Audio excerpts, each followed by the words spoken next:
We have with us our Vice Chairman ng NAPOLCOM, the VCO Attorney Ralph Kalinisan. Good morning sa inyo. Sana nakakain na kayo. Yes, sir. Tama si RD. Hindi ako nandito para mag-inspect.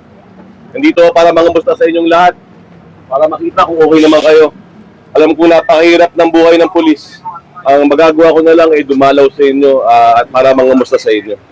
So, ang bilin ko kayo sa isang grupo, dalawa. O, ibilin ko na rin sa inyo. Una, payagan natin sila makapagpapahayag ng kanilang saloobin. Karapatan nila yun. Yun yung nasa Constitution. Allow them to express what they need to express. Pero pangalawa, yung pangalawang bilin ko, pinaka-importante. Ingatan nyo sila at ingatan nyo ang mga sarili ninyo. Kasi uuwi pa kayo sa pamilya nyo mamaya. Klaro yun ha? Uuwi pa kayo sa pamilya nyo mamaya, kaya ingat kayo dyan. Mula po dito sa lungsod ng Maynila, Ayala Bridge, at saka lang po ng aming Regional Director ng NCRPO, Police Major General Anthony Abrin, at aming Force Commander ng RMFB NCRPO, Police Colonel Celso M. Rodriguez. Ako po ang inyong Police News Network Correspondent, kasama ang buong pwersa ng Police News Network Correspondent, alagad ng batas, tagataguyod ng balitang pulis.